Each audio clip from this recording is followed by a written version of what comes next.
Nick, would you agree that you, growing up, watched some movies that made you possibly love horror, but also kind of scared you as a kid? I feel like everyone who grew up watching a consistent amount read something, saw something, TV show or movie that scared them. And I thought we could go over our childhood trauma. Like stayed with them for a while. Yeah. You know? It really messed with you in that kind of nauseating way, you know? Yeah.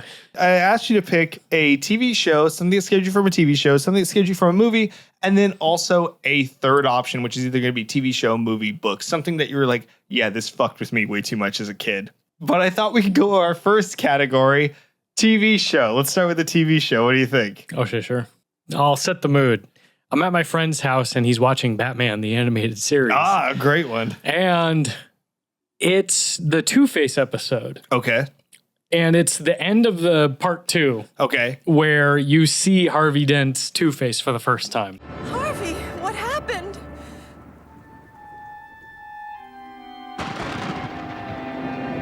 Harvey. I started crying right then and there and left the room. My friend had to change the channel because he's just like, oh my God, I think Nick's freaking out. How old? It's the moment where, God, I don't know, maybe 7? But it was like, Jesus, like Christ, because it's like, you see half his face is all blue, his eyes bulging out, it's all yellow and everything, it's all exaggerated and stuff. Scared me to death. I started crying right then and there. It so caught me off guard. I was just like, I started freaking out. It's just like, he looked really scary. 7 years old, you not ready to see that, saw it, scared you out of the room so bad that your friend was like fumbling for the controller. It's like, oh, it's better if we were just watching porn. What about you? All right. What I have for childhood trauma for a TV show is, and I'm not the first person to bring this up, submitted for the approval of the Midnight Society. Can I guess? Sure. I call this story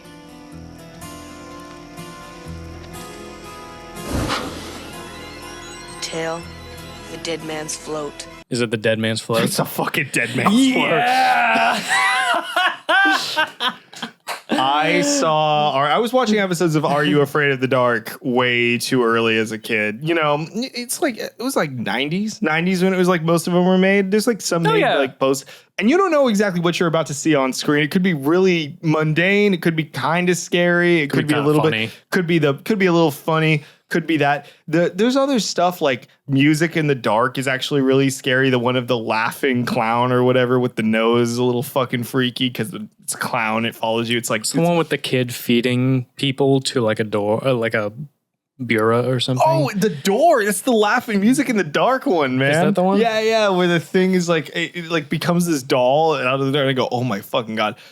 But no, the Dead Man's Float. And I convinced myself for the longest time, like now that I'm older, I was like, I swear to God, Tom Savini was involved in it. He wasn't. But oh my God, this fucking design. What is it?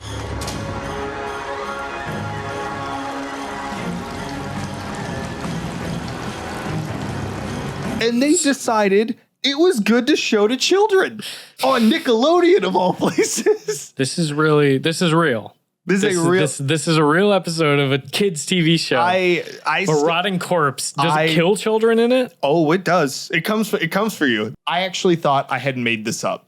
My mind was so scared of this thing that it suppressed the memory of me watching it. I thought for sure I had dreamed this. And then I watched this episode. Terrified me beyond any thing I'd ever seen as a kid. It terrified me more than that Twilight Zone episode that fucked with me, which we'll talk about maybe a little bit later. All right, let's move on. Category 2. What's a movie, Nick? You tell me. I got one. All right, a movie that scared you as a kid. Tell me. I got one that the moment I saw it, didn't even finish the movie. You turned the shit off and went, No. I ran into my mother's arms and then I left the room. Like, that's how scared I was. And it was the 1950-something War of the Worlds. Oh, really? And it was I know the exact moment that I was like, I'm fucking out. I can't do this. It caught me off guard. It scared me so bad.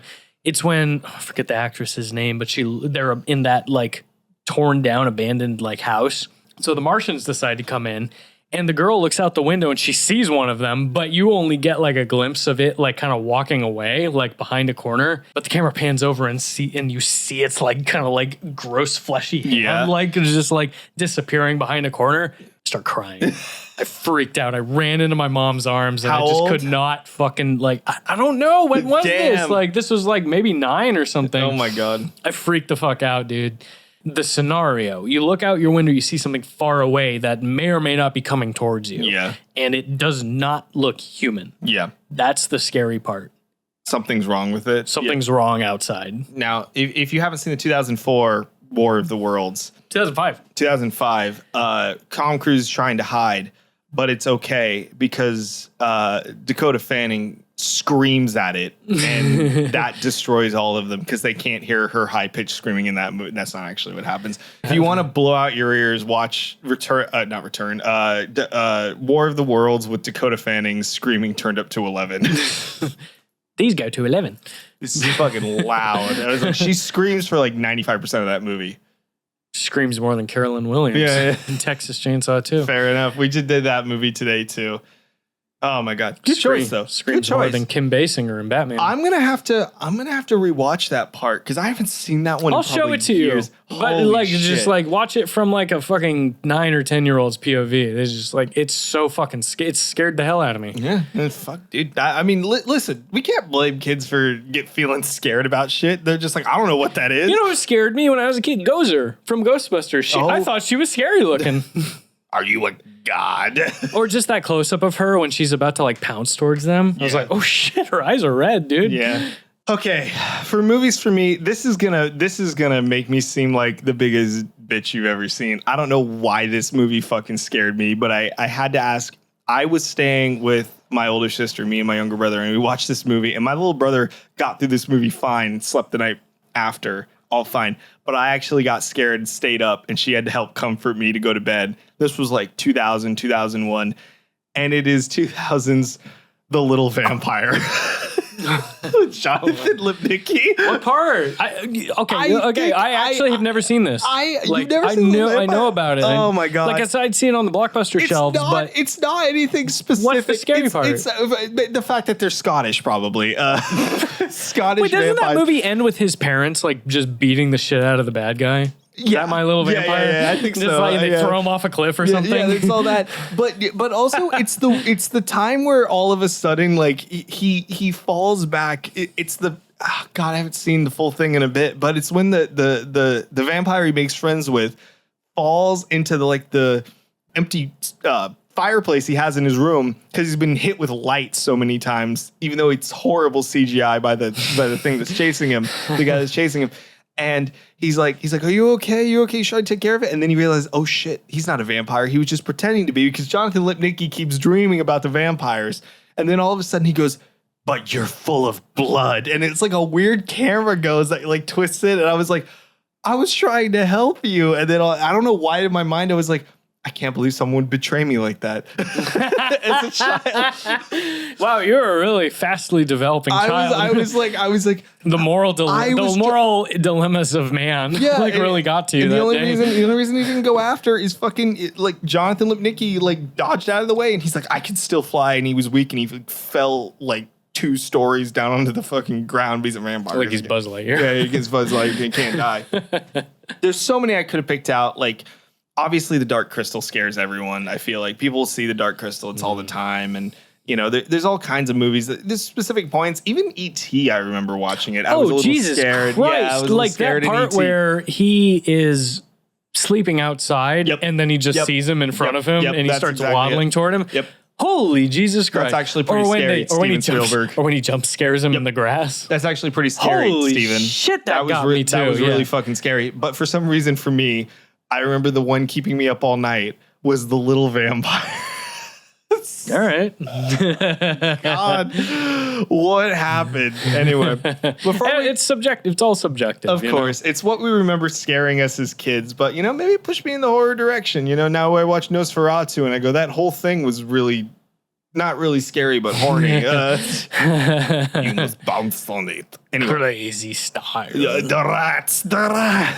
Anyway, before we move on to our final choice, which can be either a book, a TV, it's going to be what we want. It's a thing we remember from our past scaring us. Any honorable mentions about fear? When Richard Schiff gets ripped in half in Lost World, I saw that as very young. That scared me. Eddie Carr, yeah. Nedry getting killed, that scared Jurassic me. Park, sure. I'm just talking Jurassic Park, really. And it's also when the Pteranodon is like comes out of the mist on the bridge. In Jurassic That's Park a really 3. scary shot. That's actually pretty scary. Yeah. Those all really fucked with me. Yeah. Some honorable mentions. I'll throw an honorable mention out because it's going to pertain to my last one. It's the Twilight Zone episode titled The Dummy. And it's the one about a fucking dummy coming to life. And the end result of the dummy coming to life is the guy becomes a dummy and the dummy becomes human and takes over the ventriloquist role. This is Ex Machina. Yeah, it's fucking weird. And like the thing is, like, you know, okay, look at me, audience. There are people that say, hey, you know, the modern Twilight Zone is like Black Mirror or something like that. There are Twilight Zone episodes that just have no fucking morality to it. It's just Rod Serling being like, this would be pretty fucking crazy if this happened. This would be scary. This would be wild, isn't it? There's no morality to this except that the guy drinks a lot and maybe he's like down on his luck. He doesn't think he's talented. So like the talent of the doll takes over because he's like, I have dreams of stardom and you're holding me back because you're an alcoholic little bitch. Talking Tina's pretty scary. Talking Tina is also scary. I don't like you. Fuck you. Don't throw me in the trash. I'm Krusty the Clown and I don't like you. Yeah, this thing switched to evil. That's the fucking perfect. That's how influential Twilight Zone is, though. There's so many people are like parodying it. All right. And also, honorary movie that scared both of us, or portion that scared both of us that we've talked about before. Sam Raimi being Sam Raimi in Spider-Man 2. Let's just say it was 2 to 5 minutes of complete terror as a child. Complete Evil Dead. You just like, and where all of a sudden For a child, you're sitting there watching, you're like, I don't like this. I don't like this. I don't like this at all. It's the screams, honestly. It's the visceral just reactions from everybody. What you don't see. It's also what you don't see. Yeah. You want to scare a child, put on Spider-Man 2 with no context about what's about to happen with that Doc Ock scene. This is a third category we've chosen, and it could be a TV show, a movie, a piece of media, a book, whatever scared you as a kid. Do you want me to go first? You should go first. Okay, no, I'll punch it out because I owe Gremlins a lot, actually. Yeah, you know what? Gremlins and Ghostbusters I've are heard up this there before. for... We're somehow, it's like, this is actually kind of terrifying. No, it's the one part in the movie where it's just like they treat it like a horror film. Like, a lot of it they treat it like a horror film. Yeah. But the one part where it's like, no, this is no jokes horror. Like right now, like no sense of humor at all. And I owe Gremlins a lot. I think it really did help me. Not help me, but like I fell in love with it very young. Much younger than when I started getting into Halloween. Which scene are you talking about? It's the part where the teacher realizes the egg is hatched and he's looking for the gremlin in the classroom and he can't find it. And then the thing is kind of like dodging him. It's messing with him a little bit, but then he realizes it's under a desk. So he like puts a sandwich under the desk with his hand and then starts biting his fucking hand. Oh my God. And he starts screaming in agony, cuts away. And then Billy comes in and he's just like, Doctor, I forget the teacher's name, Mr. So-and-so. And he finds him just dead, like under, just like the music's so creepy because his corpse is just like laid out like underneath the desk. You can't see his face, but you can see that the gremlin like stuck him with a syringe of something. Oh my God. But it's also kind of scary when Billy reaches for the phone and the thing just comes up and scratches his hand. Yeah. You don't realize it's there. Yeah. Oh, wow. But then they top it off with something great when he runs out of the classroom to the nurse's office. Yeah, He thinks he's safe and the thing comes out of the cupboard at him. I'm just like, oh, Jesus Christ. That's the one part of the movie where it's like, this isn't a comedy. This is straight up scary. Yeah. This is real horror, which is great because I think toward the part after that where the mom has to fight them all in the kitchen. Yeah. That's kind of where it starts to like, okay, we're going towards this is more camp now. Yeah, yeah. Like let's bring it back from the horror. Let's take it toward camp. Remember, this is a Christmas movie, people. But the moment you see that first one in a close up, when the mom like is spying on it from the kitchen, and it's eating the cookie. It's really horrifying. Yeah. Those things are terrifying looking. I've heard this before from a lot of people about how Yeah, I saw Gremlins and it scared the shit out of me because, like, you know, it all of a sudden took this like stark left turn into absolute It's terror. really shocking when you see them for the first time. Yeah. I'm sure people can relate. I definitely see people that can definitely relate. I agree. Then they start being funny. Yeah. They start because, you know, when they're drinking at. But at the same time, this is a horror comedy. They shoot the woman out the window with the. Well, that part's always been funny.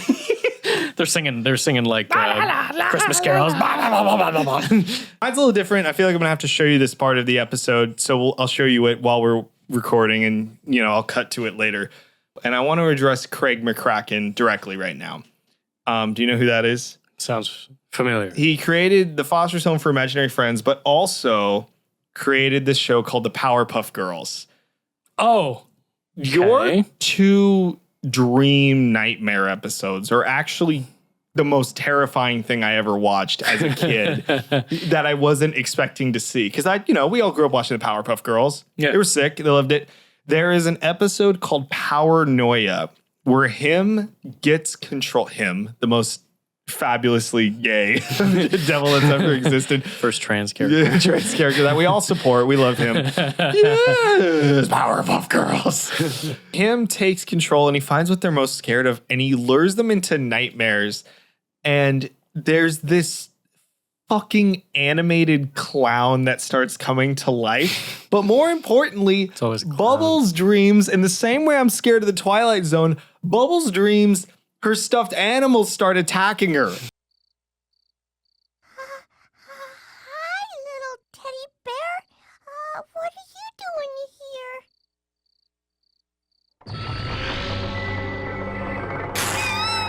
You don't like shit coming to life. No, I don't like things coming to life, especially very human shit. For a kid, sure. Yeah, It'd be a little unpredictable. Yeah, that's very fucking scary. It's just this one sequence, but I remember this fucking teddy bear smiling like that for like doing the Grinch grin for like the longest time as a child, and it's so unexpected. And they do a really good atmospheric development of it because it's so quiet. I know, they build up to it well. So quiet. They do it so well to unnerve you. They're really fucking with you horror-wise. And Powernoia is the episode. Powernoia, if you want to watch the fucking dream sequence. Well done. I have one more honorable mention. Sure, one more. Throw it in. Return the slab, or suffer my curse. Oh, God. Courage the Cowardly And Dog that's it. Return the Slab is fucking insane. That's such a good that episode. creeped me out too a lot. Yeah, I was like, oh my God. It's the weird shift in animation with Courage the Cowardly Dog from all of Well, us. it's the music too, and just his voice also. It's like it's a 2D world, but it's like a 3D computer generated. It's obviously not even that well computer generated. It's like they drop frames on purpose to make it move more unnaturally. and I mean, he tries to be funny sometimes, where he just goes, "Oh, come on."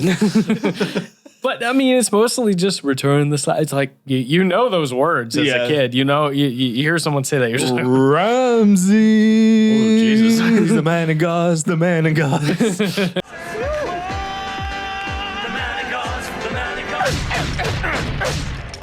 That's our childhood trauma. And you know what? We're interested in hearing yours. What was your movie or TV show that scared you a lot when you were a kid? Or was it a book? Something that you were like, this fucked with me so much. And even when I look back on it, I still am a little unnerved because we all got it with these movies. maybe you went to your aunt and uncle's house and they had a painting on the wall that really fucked with you. Oh, really? What? Okay, Nick, what painting was it? I can't tell you. God damn I it. haven't been back to their house in years. Thank you so much for watching this episode of the One and a Half White Guys podcast. Be sure to follow us, rate us, and subscribe to us wherever you get your podcasts from. And don't forget to follow us on our YouTube at One and a Half White Guys podcast, on TikTok at One and a Half White Guys pod, and on Instagram. And I think that's the same at One and a Half White Guys pod. And if you're not completely sick of us, please check us out on the exclusive Nerdthusiast YouTube channel show, The Weird, the Bad, and the Bloody, where we bring to you the weirdest, baddest, and bloodiest movies of the 80s, 90s, and 2000s. Yeah, we have a Halloween episodes, a couple Halloween episodes coming out there, a category one where we answered, and maybe our favorite dumb versus slasher around this time, right, Aaron? How sweet. Dark meat. So check us out over there. Anyway, thank you guys. And remember, whatever scared you as a kid, if it was on TV, probably still gives you a little anxiety as an adult. Remember, check your closets tonight. Check the closets. Anyway, see you guys. Bye.